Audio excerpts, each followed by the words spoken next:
जय श्री राम।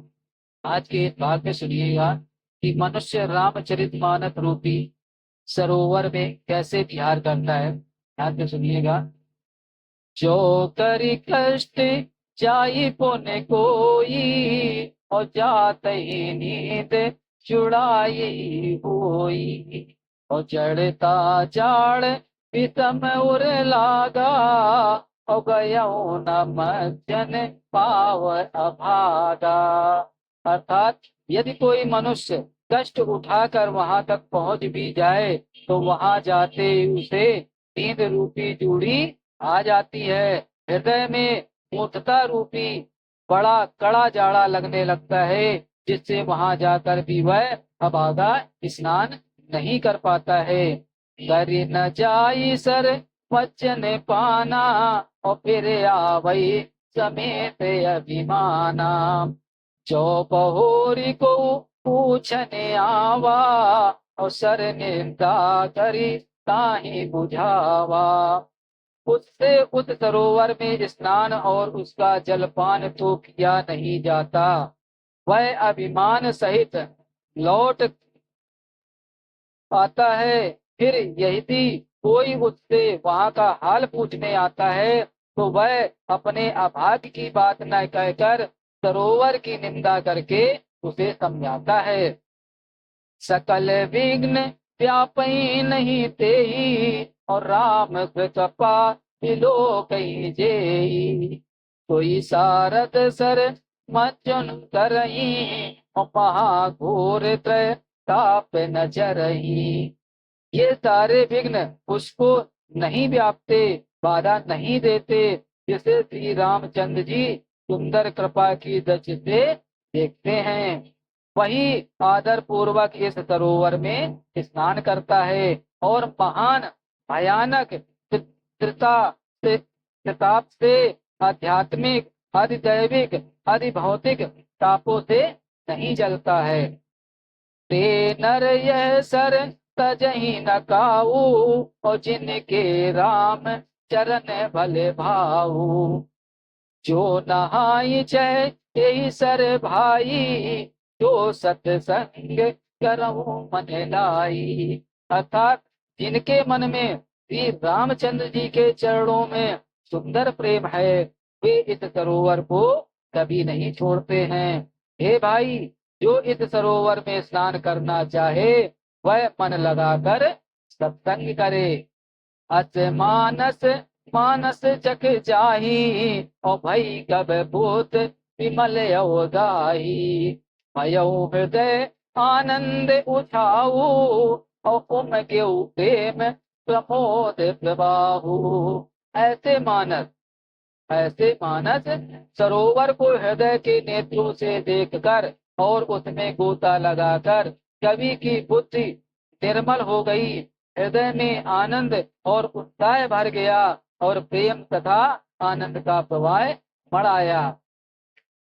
चली सुबग कविता सरिता सो, और राम विमल जस जल भरिता सो। सरयू नाम सुमंगल मूला, और लोक वेद मत मंजिल कूला। उससे वह सुंदर कविता रूपी नदी बह निकली।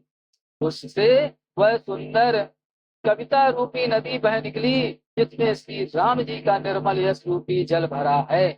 इस कविता रूपणी नदी का नाम सरयू है, जो सुंदर संपूर्ण मंगलों की जड़ है। लोकमत और वेद मत इसके दो सुंदर किनारे हैं।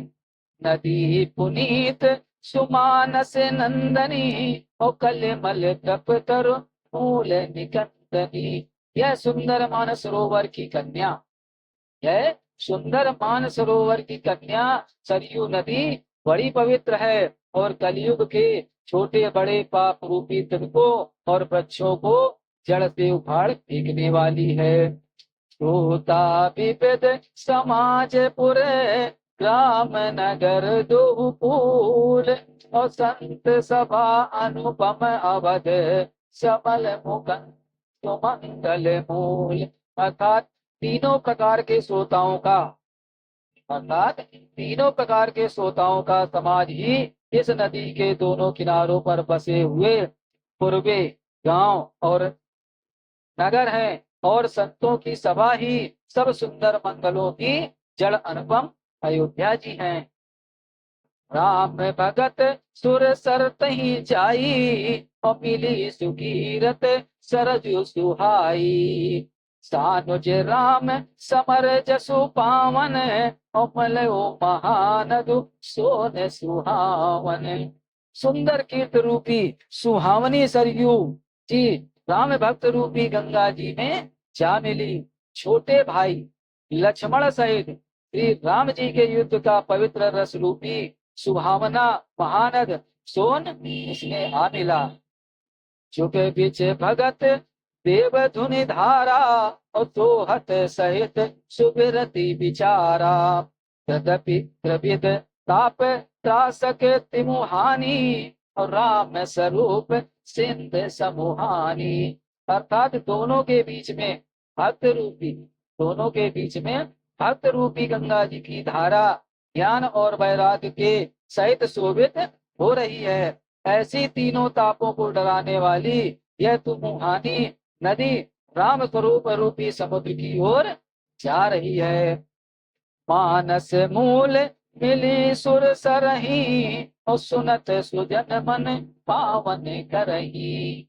पीछे पीछे कथा विचित्र विभागा, और जनु सर तीर तीर बन भागा।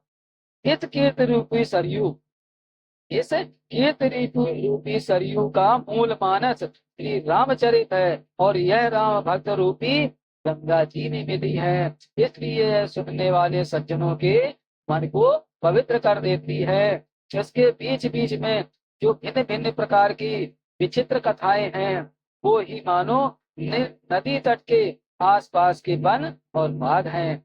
उमा महेश विवाह बराती, और ते जलचर अनगिनत बहु भांति। रघुबर जन्म आनंद बधाई, और भव तरंग मनोहर ताई। अर्थात श्री पार्वती जी और श्री शिव जी के विवाह के बराती इस नदी में बहुत प्रकार के असंख्य जलचर जीव हैं। श्री रघुनाथ जी के जन्म की आनंद बधाई ही इस नदी के भंवर और तरंगों की मनोहरता है। बाल चरित चौबंधु के वनज विपुल बहुरंग, और नृप रानी परिजन सुखद मधुकर बारी विहंग। अर्थात चारों भाइयों के जो बाल चरित्र हैं, वे ही इसमें खिले हुए रंग बिरंग बहुत से कमल हैं। महाराज श्री दशरथ जी तथा उनकी रानियों और कुटुंब के सत्कर्म पुण्य की भ्रमर और जल पंछी हैं। जय श्री राम। आगे की रामायण आगे के भाग में सुनिएगा। वीडियो अच्छा लगे तो सब्सक्राइब जरूर कीजिएगा। जय श्री राम, जय श्री राम।